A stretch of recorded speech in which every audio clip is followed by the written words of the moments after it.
All right, here we are. The end of chapter 6. What in the heck happens to Johnny and Pony? Did Dally make it there in time to get him out? Let's read on and find out. Middle of page 93. When I came to, I was being bounced around and I ached and I smarted and I wondered dimly where I was. I tried to think there was a high-pitched screaming going on. I couldn't tell whether it was inside my head or out. Then I realized it was a siren. The fuzz, I thought dully. Cops have come for us. I tried to swallow a groan and wished wildly for soda. Someone with a cold, wet rag was gently sponging off my face, and a voice said, "I think he's coming around." I opened my eyes, and it was dark. I'm moving, I thought. Are they taking me to jail? Where? I said hoarsely, not able to get anything else in my mouth. My throat was sore. I blinked at the stranger beside me. But he wasn't a stranger. I'd seen him before. "Take it easy, kid. You're in an ambulance." "Where's Johnny?" I cried, frightened at being in this call with strangers. "And Dallas?" "Well, they're in the other ambulance right behind us. Just calm down. You're going to be okay. He just passed out." I didn't either, I said in the bored, tough voice we reserve for strangers and cops. "Dallas hit me. How come?" "Well, because your back was in flames, that's why." I was surprised. "It was? Golly, I didn't feel it. It don't hurt." "Well, we put it out before you got burned. That jacket saved you from a bad burning. Maybe saved your life. You just keeled over from a little smoke inhalation and a little shock. Of course, that slap on the back didn't help much." I remembered who he was then. Jerry somebody or other who was too heavy to get in the window. He must be a school teacher, I thought. "Are you taking us to the police station?" I was still a little mixed up as to what was coming off. "Police station?" It was his turn to be surprised. "Whoa, we want to take you to the police station for? We're taking all three of you to the hospital." I let his first remark slide by. "Are Johnny and Dally all right?" "Well, which one's which?" "Johnny has black hair. Dally's the mean-looking one." He studied his wedding ring. Maybe he's thinking about his wife, I thought. Wished he'd say something. "Well, we think the tow-headed kid's going to be all right. He brung one arm pretty badly, though, trying to drag the other kid out the window. Johnny, well, I don't know about him. A piece of timber caught him across the back. He might have a broken back, and he was burned pretty severely. He passed out before he got out the window. They're giving him plasma now." He must have seen the look on my face because he hurriedly changed the subject. "I swear you three are the bravest kids I've seen in a long time. First you and the black-haired kid climbing in that window, then the tough-looking kid going back in to save him. Mr. O'Brien, I think you were sent straight from heaven. Or are you just professional heroes or something?" "Sent from heaven?"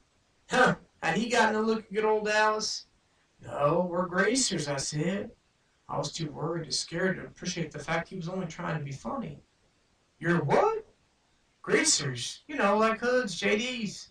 Johnny's wanted for murder, and Dallas has a record with the fuzz a mile long." "Are you kidding me?" Jerry stared at us as if I thought he was still in shock or something. "I'm not. Take me to town, you'll find out pretty quick." "Well, we're taking you to a hospital there anyway. Address on your billfold says that's where you live. Your real name's Ponyboy?" "Yeah, even on my birth certificate, and don't bug me about it." I felt weak. "Are the little kids okay?" "Just fine. A little frightened, maybe. There were some short explosions right after you all got out. Sounded just exactly like gunfire." "Gunfire. There went our gun. And gone with the wind. Were we sent from heaven?" I started to laugh weakly. I guess that guy knew how close to hysterics I really was, for he talked to me in a low, soothing voice all the way to the hospital. I was sitting in the waiting room waiting to hear how Dally and Johnny were. I'd been checked over, and except for a few burns and a big bruise across my back, I was all right. I'd watched them bring Dally and Johnny in on stretchers. Dally's eyes were closed, but when he had tried to grin and told me if I ever did a stupid thing like that again, he'd beat the tar out of me. He was still swearing at me when they took him on in. Johnny was unconscious. I'd been afraid to look at him. I was relieved to see his face wasn't burned. He just looked very pale and still sort of sick. I would have cried at the sight of him, except I couldn't in front of people. Jerry Wood had stayed with me all the time. He kept thanking me for getting the kids out. He didn't seem to mind our being hoods. I told him the whole story, starting with Dallas and Johnny and I at the corner of Pickett and Sutton. I left the part out about the gun and our hitching a ride in a freight car. He was real nice about it and said that us being heroes would help us get out of a lot of trouble, especially since it was self-defense and all. I was sitting there smoking a cigarette when Jerry came back in from making a phone call. He stared at me for a second. "Well, you shouldn't be smoking." I was startled. "How come?" I looked at my cigarette. It looked okay to me. Looked around for a no smoking sign and couldn't find one. "How come?" "Why, Jerry stammered. You're too young." "I am?" I never thought about it. Everyone in our neighborhood, even the girls, smoked. Except for Derry, who was too proud of his athletic health to rinse his cigarette. We all started smoking at an early age. Johnny had been smoking since he was 9. Steve started at 11. So no one thought it was unusual when I started. I was the weed fiend in my family. Soda only smokes to steady his nerves when he wants to look tough. Jerry simply sighed and then grinned. "There are some people here to see you. Claim to be your brothers or something." I leaped up and ran for the door, but it was already open, and Soda had me in a bear hug and swinging me around. I was so glad to see him I could have bawled. Finally, he sat me down and looked at me. He pushed my hair back. "Oh, Pony Boy, your hair! Your tough, tough hair!" Then I saw Derry. He was leaning against the doorway wearing his olive jeans and black t-shirt. He was still tall, broad-shouldered Derry, but his fists were jammed in his pockets, and his eyes were pleading. I simply looked at him. He swallowed and said in a husky voice, "Pony Boy." I let go of Soda and stood there for a minute. Derry didn't like me. He drove me away that night. He had hit me.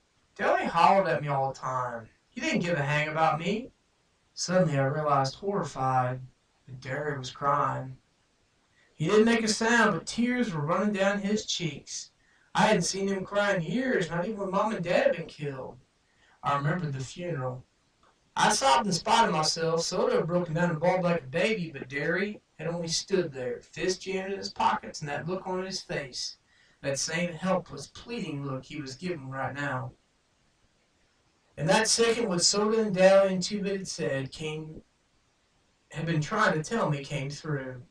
Derry did care about me, maybe as much as he cared about Soda, and because he was trying too hard to make something of me. When he yelled, "Pony, where have you been all this time?" he meant, "Pony, you scared me to death. Please be careful, because I couldn't stand if anything happened to you." Derry looked down and turned away silently. Suddenly I broke out of my daze. "Derry!" I screamed, and the next thing I knew I had him around the waist and was squeezing the daylights out of him. "Derry," I said, "I'm sorry." He was stroking my hair, and I could hear the sobs racking him as he fought to keep back tears. "Oh, Pony, I thought we'd lost you, like we did Mom and Dad." That was his silent fear then, of losing another person he loved. I remembered how close he and Dad had been, and I wondered how I could ever have thought him hard and unfeeling. I listened to his heart pounding through his t-shirt and knew everything was going to be okay now. I'd taken the long way around, but I was finally home to stay.